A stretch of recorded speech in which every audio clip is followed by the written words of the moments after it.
everybody is selling the same thing. And what you're selling is the future, okay? Or you're selling a desired state in the future, a result, an outcome.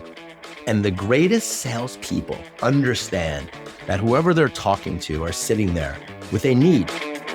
Yo, Chris, man, what are you doing? What are you up to? I'm just helping people reinvent their lives. No big deal. Yeah, no big deal. Well, I'm going to join in. Cool.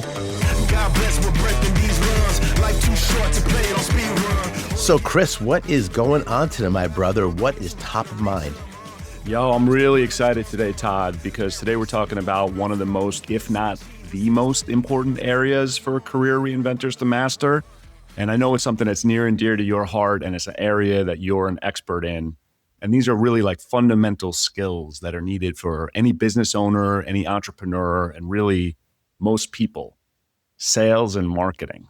Mm-hmm. And as we've said on other episodes, you know, everything is sales. Even just explaining your career transformation or your reinvention to people in your life is a form of sales, building rapport, presenting a new concept to them in a way that they can understand, getting them to accept the concept and move forward with you on the journey. You know, or at least that's what I think it is, Todd, because today I'm learning from you along with our audience, right? Because you've got lots of experience and expertise in this area. You've sold for a living and you've trained people to sell. You've done a lot of digital marketing. You've always been acting essentially as an entrepreneur your entire career in a way that I haven't.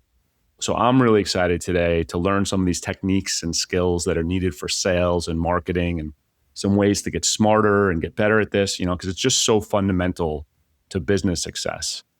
I'm going to tell you, it's something I've really struggled with, and you know this, right? Because I actually feel like I have a natural alignment to it, that I have the personality and charisma and ability to connect that is needed to sell. But where I've suffered and struggled is like just the technique and the skill and the structure. I feel like every individual sale I've made has been so improvisational that it's been unnecessarily difficult. Like it's very custom and bespoke, and when I look back on it, it doesn't seem to lend itself to a repeatable structure. So that's kind of what I'm hoping to get some things out of today, is a little bit more clarity around that, around the idea of sales as a process and a structure. And I think that's something that will resonate with our audience as well. So I'm really excited to learn from you. And if you're okay, like I'm just going to maybe jump in when I have questions, because I think there's people in our audience who are probably going to have similar questions. So if you can kind of flow with me on that, that would be great, because I know that everyone who's listening, this is useful for everyone, no matter what stage they're in their reinvention. How does that land with you, man? Where do you think you can take us today? Yeah, it's really a great intro, Chris. And I think you touched on a couple of the major points when it comes to selling something, right? Even that word connotes an energy and an emotion when people say it. Some people, they get excited and like, yeah, let's go. Others are like nervous. And I think the two main things that you touched on, number one, is that there are techniques, you know, for selling, and we're going to cover some of those today. And the second piece, which is also a little bit different, is that selling is also tied to your identity, you know, especially when you're reinventing and what you're looking to do. So there is kind of this idea of always be selling or always be closing. You've heard that before, you know, Glengarry Glen Ross, very famous stuff. Love it. But it is relevant because, you know, as you're reinventing, and as we go through this conversation, I just want to make it clear that when it comes to career reinvention, there's a lot of people that we work with who have lived the corporate life for a long time and now are making a transition or starting a portfolio career, or starting fractional work or consulting and putting out their own shingle and all kinds of creative things. And so this idea of becoming an entrepreneur or more entrepreneurial does lend itself to the idea that you do need to understand sales to some extent. Okay. And so we're going to address the beast head on about what is sales, what are the techniques, and then how do I need to hold that as part of my new identity? Okay. Because when you get those two things, you have a toolkit behind you, but then you also understand that this is slightly a shift in identity in terms of who you are and how you show up in the world. And that can be a hard bridge to cross for some people. But when you do understand that, and I'm going to give at the end of this kind of some real Jedi stuff, like literally like the Jedi stuff that I think, you know, we'll build towards that in this episode. But I think it's best, if it's okay with you, to start out with just like a general framework of how to think about sales and selling, especially as you're reinventing. Is that a good place to start? Yeah, let me just jump in real quick. I love that you framed it with identity in the beginning, because that is something that's very personal for me, is that this idea of, hey, I got into coaching to coach. I want to help people. I want to help them solve their problems. I want to help them get clarity and move towards their greater life in their career. I'm not in this to sell. I just have to figure this thing out. But obviously, I'm like evolving towards the idea of, oh yeah, actually best selling is part of this. If I'm going to be an entrepreneur, it is core to this. And also it's the vehicle to connect with the right people and help them. So I think I have a little bit of this fear of sales, or like some kind of way about it. Like it's a dirty word or something like that. And I think it's owning that as part of your identity, I think, is important for this. So I'm glad you started with that. Well, I think so. And I think, you just foreshadowed some of the Jedi stuff we're going to talk about at the end, because for you, the way you just framed it, like your motivation is to help people. And again, we're going to go into that a little bit later, what real great salespeople do. People that really influence people have a very particular way of walking around this planet, where they're literally looking at things in a certain way. So it's not selling, it's actually built in to the identity. But I do want to start off by talking about how I believe people should think about holding sales as part of their professional life, especially in this state of reinvention. I'm going out and I'm starting my own thing, or I'm looking to do different things and I'm launching this. And all of a sudden I have to think about, how am I going to get clients, or how am I going to get people into this new thing? And it's really important that one of my mentors taught me a long time ago that when you're starting any business, or you're in any type of entrepreneurial or small business venture, to look at it that there are four main components of this business. Okay. And sales, of course, being one of them. But the first would be admin and operation, right? And the second would be marketing. The third would be sales. And the fourth would be delivery of product or retention, depending on what the actual business is. And so right from the get-go, you want to think about sales being part of something that you do, and understanding the difference between those things. And what I found in 20 years, Chris, of coaching, so many people that are reinventing, especially for those that are coming from a more corporate structured environment, they get very comfortable in one or two of these areas and don't really turn towards the other two. Now, in this conversation, it's easy to think that, a lot of people might have that kind of niggle around selling, and all of a sudden they got to sell and get clients, or even marketing. Some people have a real problem with marketing. Other people, Chris, I just also want to name it, come from having a very sales-oriented background and are really good at enrolling, and may struggle in the other areas like admin and operations, right? Or delivering a product and retention. But it's really good to think about your reinvention and what you're doing, even just as your life. We talk about this on a previous episode about becoming the CEO of your own life. And even in my personal life, I think of myself as, all right, what are the admin ops that I have? What is the marketing? How am I establishing my brand, myself, my thought leadership? How am I communicating to the world who I am? That's marketing. Sales, right? This is the actual mechanism by which a transaction happens. But that word can be tricky because people think of sales as a transaction, but it really is derived from more of a relationship.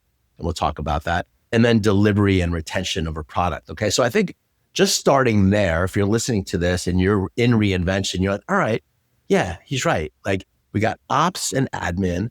We got marketing and establishment of who I am and what I'm doing. We have sales. Like, this is actually how I get people to pay me, right? Or how I get a group or some contract to actually happen, because sales actually happens in a moment. Okay. That's what's interesting around it, the psychology of it. And then there's the delivery and retention. Okay. So right from the get-go, I want you thinking about your business and your reinventions from the context of these four different aspects of business. And from there, Chris, I think we can then jump into selling and more tactical stuff. But I wanted to stop there and see how that lands. Well, my first reaction as I'm sitting there listening to you say that is, I'm like, of course, that makes perfect sense. Like, these are core pillars of the business. But really, the way I think of my business, Todd, is as an amorphous blob of all these things running together into, like, where does marketing end and sales begin in my process? I don't really know. It's very murky. And obviously, I'm exaggerating a little for effect now. I'm in a better place than I was a year ago, say. But I'm thinking about our career reinventors who are out there. And man, I love the idea that from the get-go, start thinking about these pillars. And then maybe even thinking about the way you budget time to these things, because you can be the greatest deliverer of a product and retain everyone who joins your services or whatever it is. But if there's no one there to begin with, who cares? Right. So it's just like balancing these things intelligently. And again, for me, when I went into it, it was a little bit like question mark on how I'm going to get the actual clients in the door. Whenever I got a client, it was like, oh my gosh, you're going to get the greatest delivery. I'm going to totally over deliver for you. It's going to be awesome.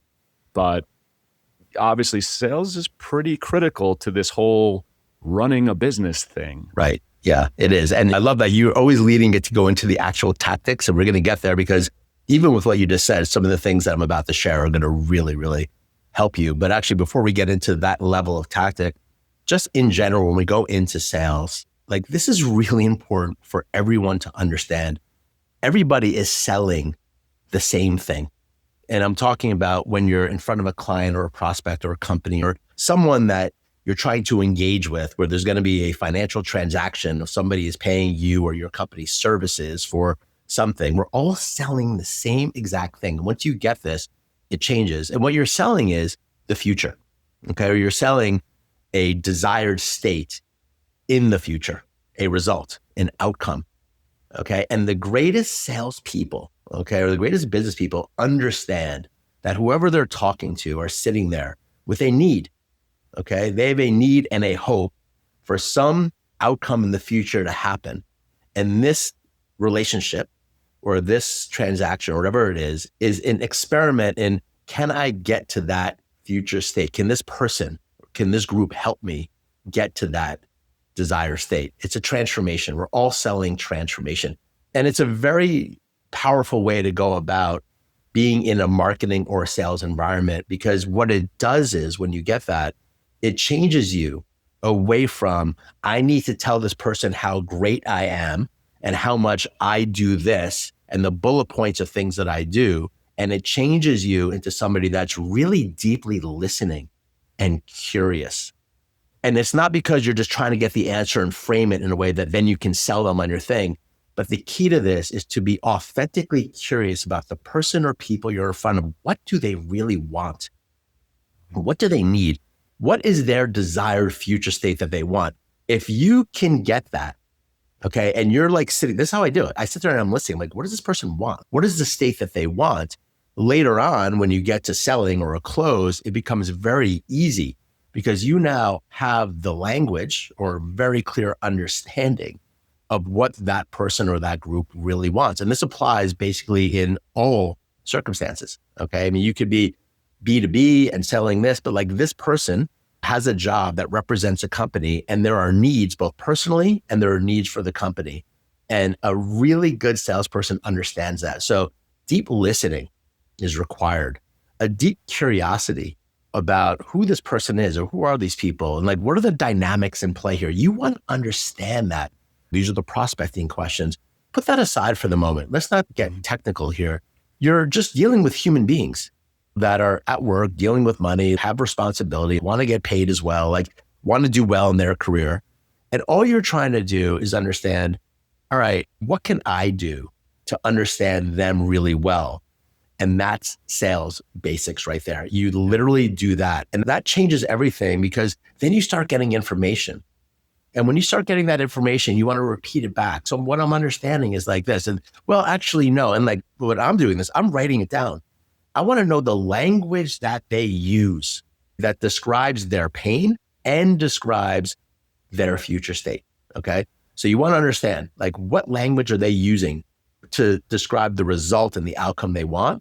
And you want to understand what is the pain that they're in around it. What is it inhibiting you to do by not being able to do this? I could give you a couple examples of how this works, but I just want to stop there and see how that lands because I see you smiling and nodding your head. Yeah, that's awesome. I mean, I think that's like really, really deep. And I think just to emphasize, it's not just about asking surface level questions to try to get like data points, right? It's deeper than that. It's about connection. It's about future state. It might be even for some people that you're talking to about a vision or a dream of where they're going to go, right? And so it's really deeper than just some surface level data gathering. I can also filter it through the procurement lens, having always worked on that side. And it's like, we used to coach the guys that were being sold to, right? To be like, give them nothing. It just emphasizes the truth of what you're saying. We were like, almost don't give them your motivation and that ammo, because we know once that rapport is starting to be built, we're getting to a place where it's actually become less rational and less logical and more emotional. Well, I think that's like why you're primed to be a great salesperson, because you were actually on the other side in your career where you were trained not to do that. And the reason why you were trained not to is because once that rapport, very important word you use, comes out and a real connection happens, it's very easy to sell to somebody because then they know what you really need.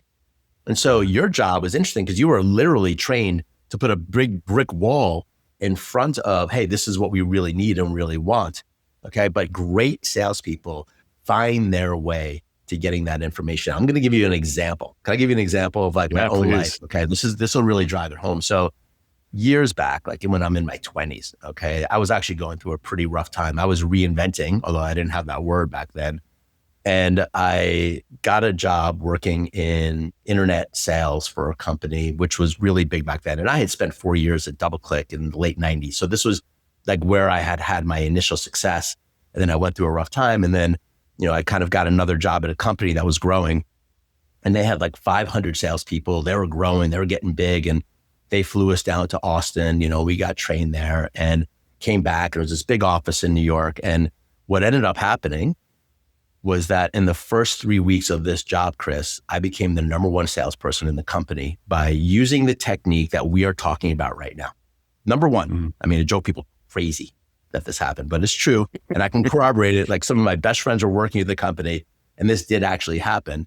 So on my first day of doing these calls, like to get prospects, I look in Salesforce or whatever it was, and there was like this big prospect and a lot of people had tried to call his company, and I call up and the guy picks up and he's like, oh, it's you guys again. Every week you guys call me every week right away. And I'm like, all right, well, why do you pick up the phone? And then he right away starts telling me how he has his own system of marketing and advertising in-house that he built, and that there's no way that our company would be able to do that. And he spends like $500,000, okay, every month on advertising using his system, which is huge. I mean, back then for that client, right? It's a very big client. So he's just like telling me all this stuff. And then I said to him again, I said, I'm just really curious, like, why did you pick up the phone? Like, if it's us, if you speak to somebody, I go, has anyone ever come down to see you and where you can actually see what we do? And he goes, well, I just pick up because, you guys call me and, no one's ever come down to my office, and no, I've never actually really seen what you do, but, I just know that what we're doing is much better, something like that. Right. And I was like, well, I think you might be curious just to see what we have so you can kick me out of your office. What if I come down there, at 4:30 and I just show you what we have? So that way you don't have to waste any more time and, and you're no worse off, just from at least seeing what we're doing. I just went directly in. I was actually matching his energy. He was very combative. So I was like, all right, I'm going to try to go and get into his office. And he was silent, right? He's like, we'll come down at 5. I'm like, fine. So now I set an appointment with this whale, okay? Just by like matching him, being very direct, like listening to the way that he was talking to me. And I also made a direct ask, and we're going to talk about that. Like a lot of people don't understand that when they're selling, okay, you have to make an ask. I asked him for the result that I wanted. I couldn't sell him on my service yet. I needed to get to his office, okay? And so I did that, and he said yes. And I was very specific, wasn't I? I was like, how's 4:30? That helps. It helps people to understand, all right, let me get specific. With what the ask is. And great salespeople understand how to do that because it gets people away from the block. It's like, oh, let me think about 4:30. Like all of a sudden he's thinking about what's he doing at 4:30. And he's like, oh, how's 5 o'clock? Boom, I go down there. Anyway, I go down to this office and, they show me into the room and I wait for the guy for an hour. It's like, and he comes in the room and immediately he's like, I don't know why you're here. He had that big wall up again. He's like, you're not here. And I have this whole system and da-da-da. And he was like angry at me. And I'm sitting in this office like, oh, this guy is just like really tough. So I said, tell me about your system. Tell me about what you did. I want to hear why it's so great. So I just went in very gently. I wanted to get him talking about what he's actually doing, And so he starts telling me and how they're expanding to LA and they're expanding to Chicago. And then I asked a really important question. I said, is this the only thing that you do with this company? And he goes, no, I run da-da-da-da-da. And I go, well, how much of your time do you spend doing this part, like running the advertising part of it? He's like, about half of my time. And it's growing right now because we're expanding. And then I asked a very important question. This is astute. This is what comes from deep listening, because I got a sense that he had a lot of things he was doing. And I said, if you had more time to do these other parts of your job, would that be helpful for you, where you didn't have to spend 50% of your time doing the advertising? And he's like, absolutely. And he went off explaining how, he would be able to, do a bunch of other things. I don't remember, it was years ago. Okay. But I knew I had him here, because now what am I selling? Time. I'm selling him time. I'm never going to be able to outperform his system. It's going to be expensive. He's going to have to pay us money, right? Where his is free. But what I can do now, my only shot for this whale was time. Okay. And so I said, is it okay if I show you what we got? So that I did need to show him what we actually did. And at the end of it, they had a sales pitch for how you close, but actually I changed it. And I said, give us 3 months of coming in here and taking half of your budget for 3 months. So you're running half, I'm running half. And let's see how much worse we are. And maybe we'll surprise you. And maybe we'll do pretty well, because the thought is that if we do well enough, you would have more time to do these other things, right? And that could be really beneficial for you and your company. It was amazing, Chris, because I saw that I had really reached him. I had listened and I had reached his need. And he looks at me and he was almost dumbfounded that I had got him to this point, considering working with this company that he's been bashing all the cold callers for a year, calling him. And, he just looked at me and he saw the value in the idea. It was a really valuable thing for him to consider. And he said, I could do it for a month. I'm like, okay, here we go. We had just switched over into, and I said, look, we can't do it for a month. You know how this works. We need to optimize. I need 3 months and I need half your budget. This is $250,000 a month, Chris. The number one salesperson in this company, their total book was $200,000. Okay. So we go back and forth, and he leaves the room eventually for another half hour, comes back in with another guy who's the CFO of the company. And they end up writing me a check of $250,000 for 1 month and a signed contract. Okay. And I go back to the office. It's 7:30 at night now. My manager is still there. And it was literally my first sales call alone. And he's like, so how'd it go? And I'm like, hey, went pretty good. Went pretty good. I just showed him the check. He's like, what? It started this crazy thing. The CEO of the company from Austin flew up to New York. It became a whole thing. And That's awesome. Ran for a long time. And I became the number one salesperson of the company. But I'm telling the story because I was direct. I matched this guy's energy, but I also really did the work to understand what his desired future state was. Yeah. That maybe he didn't even know. Right. So this is pretty advanced and nuanced, but I'm wondering if that lands. Yeah. Do you think that you got to a place in the conversation with him, a question in a sense that had never been asked before, or even a type of question that had never been asked before of him? Because as you're telling me this story, I'm thinking this guy thinks he's got the better solution, but Todd's probably had better features, and we just have to show him the better features of the solution. And once he sees that, but it wasn't about that. It wasn't about features. It really wasn't about the what of the product, at least specifically in that moment at all. It was all about, like you said, him, his life. He could imagine himself not having to deal with this thing that was 50% of his time. That's, I think, really not obvious. To me on this side, as you tell that story, that was not where my mind was going until you got there. That's why I want to talk about this, because it's a change in identity. You said this before about yourself, walking around being how can I help these people? How can I understand what their pain is? And how can I help them? If you walk that way on this earth, you're going to do really well. And you're going to build a ton of rapport, and you're going to build a ton of trust. Have you ever heard of Joe Girard? There's been books written about him. He was for decades the number one car salesperson in the country. He worked in Detroit or Ford or Chevrolet or whatever. And he sold way more cars than anybody else, absurd amounts of sales. Okay. Mm-hmm. And they studied him, and I'm going to tell you what his secret was. Okay. This is very relevant to what you're asking. He valued the relationship way more than he valued the product or the what. Okay. And in fact, what he was so famous for was that people would come to him and he would ask them what they wanted and what they needed. And if the cars that he was selling was not the right match, he would refer them over. He's like, go down the street to Cadillac. I think you need a Cadillac. And he knew the products really well. He's like, for what you just shared, a Cadillac is a better thing. And these people would be like, that's the number one sales guy ever. Like he's referring the business out, but he built a massive empire for himself because he was servicing the needs of the human being without regard and without attachment to the result that he wanted, which was to sell and make a commission. He got to the point where he understood that if I am building an aura and an energy around me where I am just helping people and I value the relationships and I want to give them the right solution for them and I understand what they really want and I'm not attached to me getting the result, then that will create a lot more sales and transactions. And it's counterintuitive because you think, oh my God, I need to sell. Like, how can he give away that business? They're here, but then they want to buy from me. But that's the genius of it, right? So great sales is not all about tactics. And I've mentioned some tactics, but this is how you walk around and how you see yourself and how you interact with others. Great salespeople are relational. They don't focus on the transaction. They focus on amplifying the connection with others. And once you know how to do that, it serves your life in a bunch of ways, but it also serves your ability to grow your business. You know what's really funny about that, Todd? And I relate everything through my favorite lens in the whole world, through me, Todd.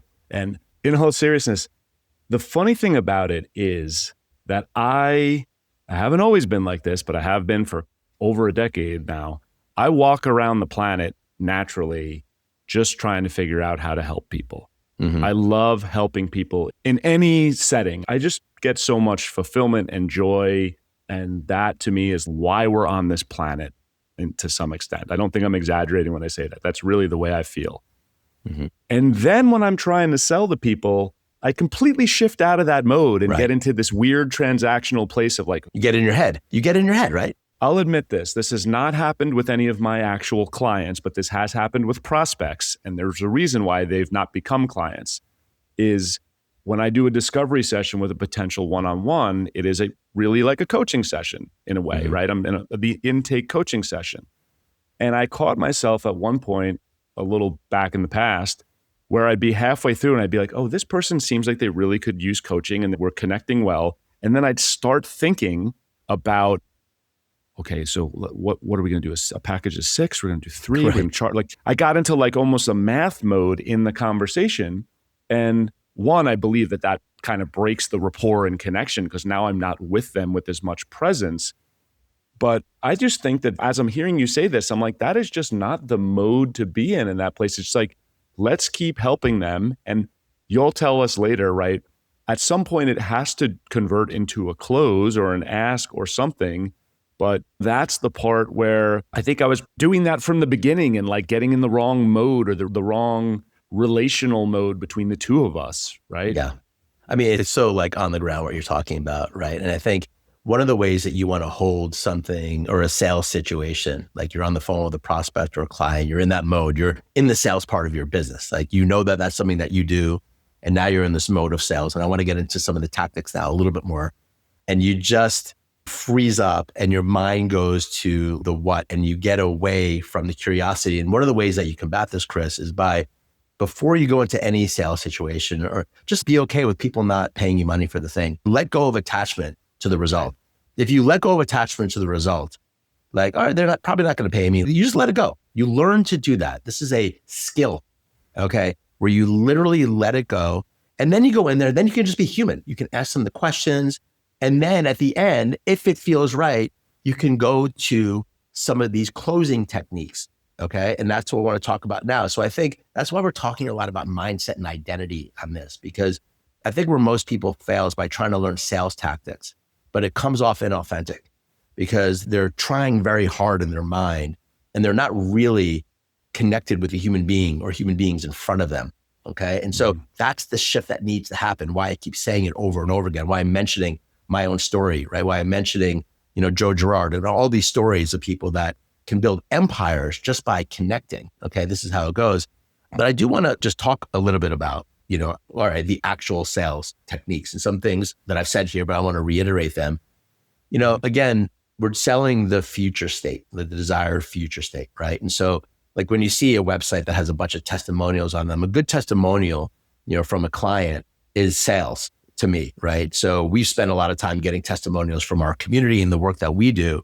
And it's amazing because the really good ones are talking about the transformation that they had, like that they had a result from what we did. So when people are looking at that, and the mechanism by which we sell mostly is online, okay, people buy our stuff pretty much online, which is a little bit different than doing face-to-face sales, but they are seeing their result. They're seeing their transformation, which is why testimonials is marketing and sales. I think that's where, it bleeds into each other just a little bit.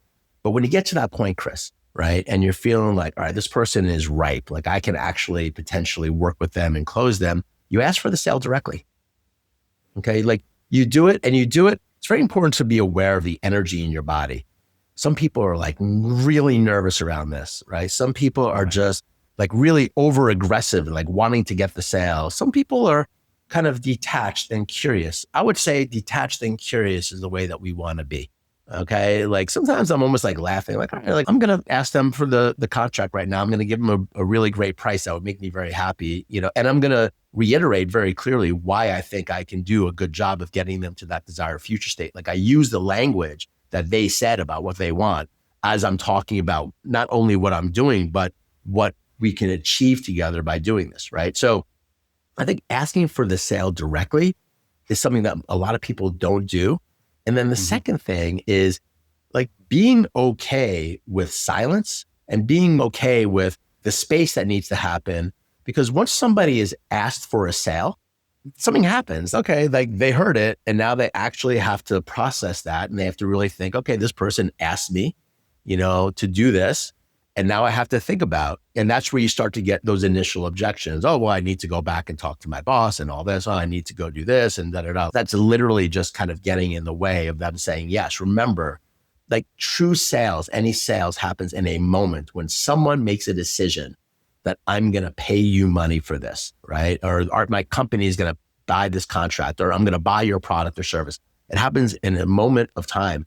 And so that moment requires some patience from the person that's purveying, the sale. You need to be relaxed. You need to be tranquil. You need to allow them to go through the process. And when they have objections and all these things come up, that's okay. You systematically address them. I think a lot of people make the mistake of getting annoyed. Well, I just did all this work. I just did all this amazing stuff. I listened to you. I did everything that Todd said, just say yes, sign the contract and send me the wire, right? But that's not the way it works, right? You want to stay in that tranquil mode all the time where you're detached, you're energetically okay with it not happening. I mean, you want it to happen, especially if it's something that you really can do a good job, like where you really did that work, like that can get you that state. I know that I can do this. That's what people buy into, by the way. If you watch Shark Tank, like you can see the sharks get really excited when somebody is really passionate about what they're doing. This is where it's okay to express the passion and the energy, right? I've done very well in that part of the process where I do a good job prospecting. And then all of a sudden we're at that point and I just have the language and like, I can really help you get there. Like that language is so powerful. Like I can help you get there and I can help you get there faster, right? I know that I can do that. I can do it within 2 months and I can do it by doing these things. So I just wanted to give you some techniques, right? Yeah. A lot of it is how you're feeling in your body, but then it's also how you say it. I just jump in there because it's like as I hear this and, I'm getting better all the time and more partnering with you helps, of course, but it's like asking for it directly, really hard and maybe uncomfortable for people, right? But if you think about every time you've ever made a buying decision in your life, and we've all made thousands of them, you were asked directly as part of that process. That's a real thing that happened. Right. So getting comfortable with that, and especially for our career reinventors, right? This is that we talk about getting comfortable being uncomfortable. And if you want to reinvent, changes in the name, you're going to have to put yourself in uncomfortable spots and interactions. Like this is one you're going to have to learn how to lean into, and then being okay with the silence, like you said. I mean, I also love the idea that you're sharing of not being attached, right? Not being attached to the outcome. You want the outcome, but you're not so attached to the outcome that you're clenching up, right? I mean, it's a little bit of, it makes me think of sports a little bit, right? It's that idea of being in the zone when people are having a slump and they're trying to break a slump. That's what makes the slump continue. Usually the way you break a slump is you just like do something kind of brain dead so that you're not paying attention to it. And then like your body just does what it does and you break the slump. Well, look, like Inner Game of Tennis, like one of the great sports psychology books ever written. And I've been working with the people who I've taken over that brand. It was a book written in the 1970s that Bill Gates says is one of his all-time go-to books. Steve Kerr, one of his all-time great like go-to books. He gave it to Steph Curry, like talks about this very thing of not being attached to the outcomes of what you're doing. Like this applies very much in business. Inner Game of Tennis is the book. And which is why that book really spurned on the executive coaching industry because, the author of the book took that knowledge from sports and then applied it to business, right? And a lot of it is to be in the body, and not get lost in all these things that we want. Like this applies, right here is what we're talking about. When it gets to selling something, people get nervous, they get cringy, they white knuckle it. And like that comes across and that's actually what's inhibiting the sale, right? And so a lot of this is retraining and practicing. I tell people to let go of getting a result and just like do the script, like in the way that I'm suggesting here, like unattached, like I'm not going to get the sale. I'm going to be really curious and like see what happens, and of course the results always become way better than they were before, especially as you practice this longer and longer. But I do want to also talk a little bit about when it comes to selling and reinventing, like also understanding part of the process is understanding what is your method and what is your mechanism for selling?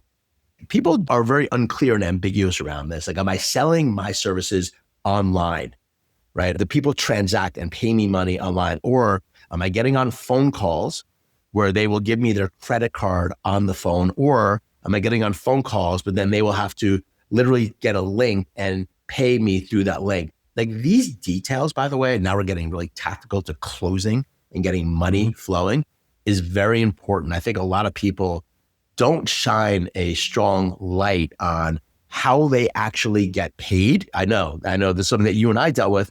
And I think you were kind of surprised when we were building our brand. And I was talking a lot about this part of it and like getting very clear on how we're selling. And you were going along with it, but it's very important. I totally underweighted this, I think. I totally discounted this. Because everything builds up. Like how you do marketing and how you position yourself needs to match very closely with how you're actually selling. And the skills that you need to develop are also very different, right? So we sell stuff online and people can join our community, buy our workbook online. So those websites need to be really clear about what this is, what the value is, what the desired future state is, how others got there using our processes or our community. And then, so that way they click on buttons and they give their credit card and they go ahead and enroll, which is very different than if we would have decided to, set it up for like phone sales where we get on the phone with people and then we enroll people into our community that way. It's very different. So I think people have to get very clear around the whole system about how are they getting money coming in and what skills do I need to up level to be able to do that sales process really well. Like we talk about the 6 tenets of reinvention all the time. Skill building here is huge. The point of this call is to build sales skills.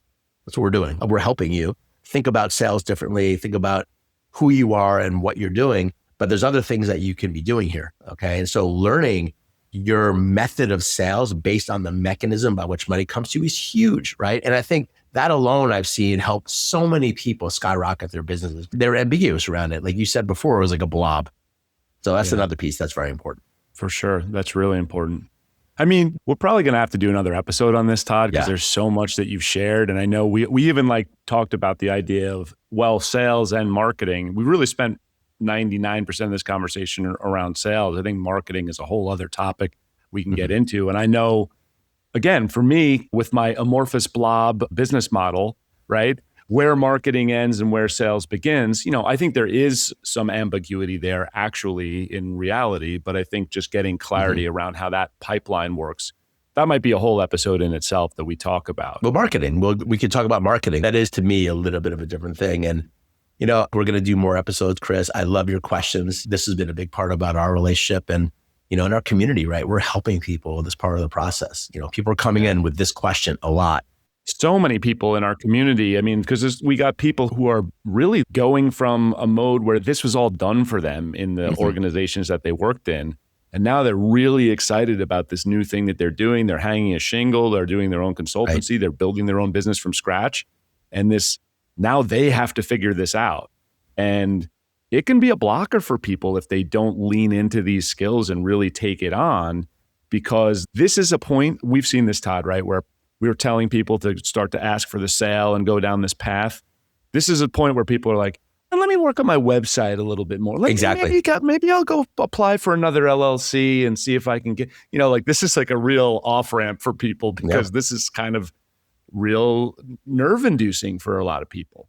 So I appreciate you, man, going through this. Yeah, it's so important. Having the support, that's why we're doing it. A lot of what we do is helping people in that transition. So yeah, it's been great, man. I mean, you asked great questions. I could go off for 3 more hours on this, to be honest. It's really important. I mean, I'm passionate about it. I think when it comes to reinvention, people's ability to understand what marketing and sales is and who they are while they're doing it holds the keys to a lot of potential future success that you can learn, right? You can learn this, and that's been the point of this. So I appreciate your questions, brother. Yeah, thank you so much for sharing this, man. I mean, again, I do think we could probably get 6 more episodes out of this easy, and I think we will. And I'm excited for us to go down that road further. And I really hope the other people who are listening, possible reinventors and people who are just listening to our podcast, I learned so much just from this time with Todd, and I hope you did, and I think you did as well. And we're excited to share so much more. Man, thank you so much, Todd. I appreciate it. It's been fun. Bye, everybody. Bye for now. See you next time. There's no fear in my